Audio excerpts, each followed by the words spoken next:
All right, we're going to do a quick overview of the new Behringer XR application for Macintosh and PC. It's version 1.2, just released in September of 2015. And this is the first major release since the XR series came out about 6 months ago. So if you're used to any of the 1.0 or 1.1 versions, you're going to see quite a few things are different and all for the better. The first thing that all the original users are going to recognize are these new windows that can be popping up over here. Great functionality. And you can access all of these in the utility. So you've got an Rta Overlay Window that's going to function as a RTA on any channel selected, or your left, right, or any dedicated channel in the system. I think channel selected or left, right would be the most usable. We can also have access to our buses. This is going to be the same thing as actually selecting a bus and then going in and controlling your master. So it's going to be really nice to be able to adjust your monitor's master volume without selecting anything else and having this window there the whole time. You can also have access to your DCAs. That's one of the default pop-ups here. Of course, we have 4 DCAs. I've got my DCAs typically set where my drums are 1, my instruments are 2, my vocals are 3, and I'll have my lead vocal as 4. So with that, I now have control over my DCAs always up here together. Now keep in mind that if this is muted or down, you will not hear anything assigned to this DCA. In my case, it's DCA 4, the lead vocal.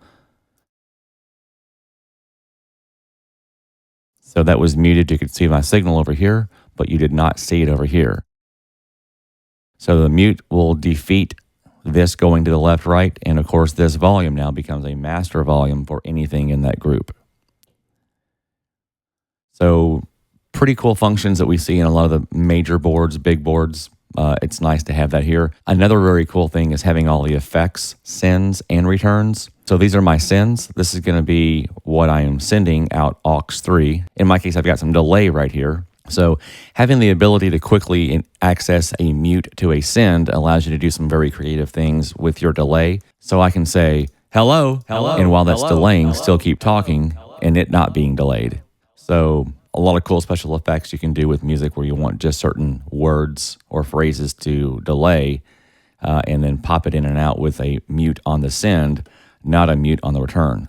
You can play around with the buttons here. You can make this a large screen where you have access to the sends on your returns. Remember, all returns for all channels, all inputs, including the effects, have the ability to be sent to monitors and back into other effects. You just want to make sure that you don't send, for example, the delay number 3 back into the delay number 3. I built this right here on user 2. User 1, you can make it anything that you want. I think it would be very cool if we had mute groups assignable here, so we can make mute groups 1, 2, 3, and 4 available in the window. So for example, if I want to mute all effects and I'm working in the effects section, it'd be nice to have some kind of mute group pop up here. And let's say that you've got a couple channels that you're always working with. Let's say you've got a lead guitar on channel 10 and 11 and your lead vocal on 16. You can even put a blank in there to separate those two. Close that up, go to move, and so I can put a blank in there.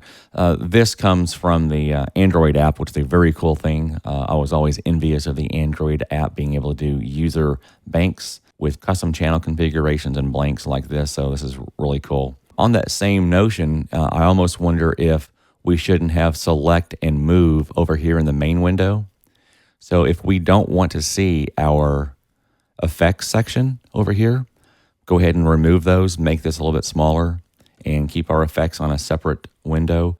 Also for custom installations at a church or a school, it'd be nice to be able to only see 6 or 8 channels if that's all they're using and hide everything else on this main window. All right, so that's one of the main differences here in utility. I think the resize is definitely working a little bit easier now.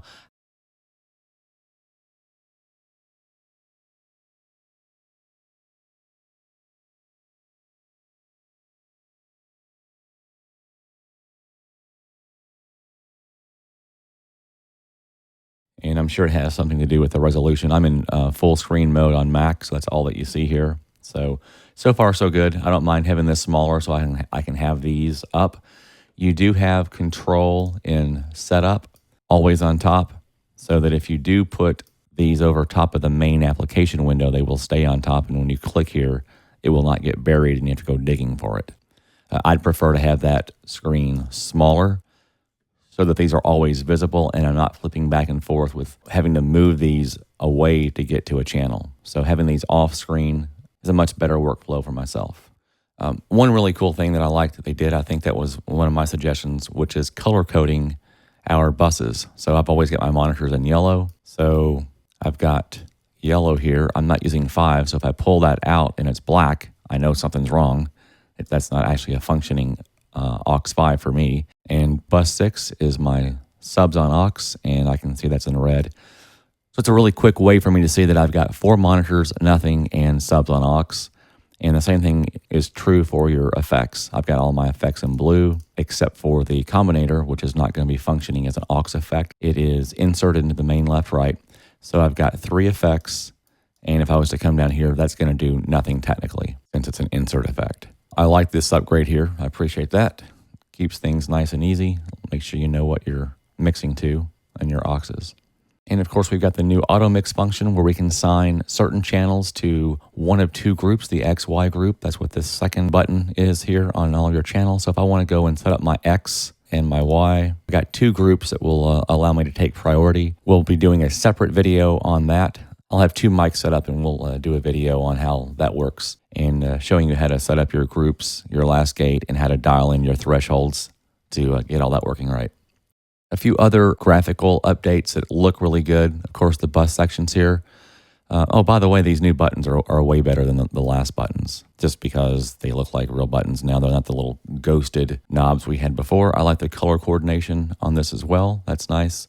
And we have the same color coordination up here in our aux and effects sends, and a little pop-up button over each one as you roll over to pull it out.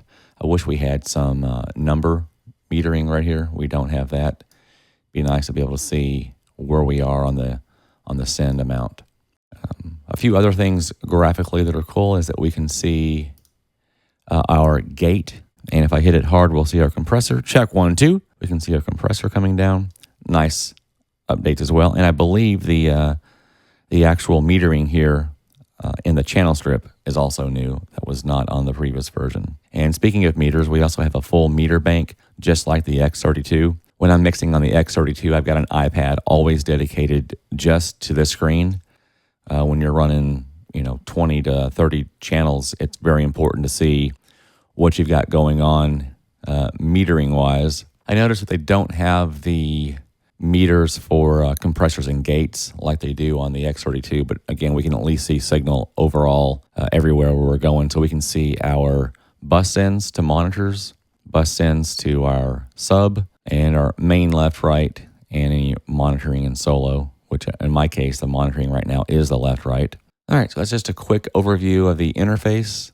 I'll be doing some more detailed videos on the auto mix and a few other of the new features, so hope you like it. Make sure you check out our Facebook user group, Behringer XR.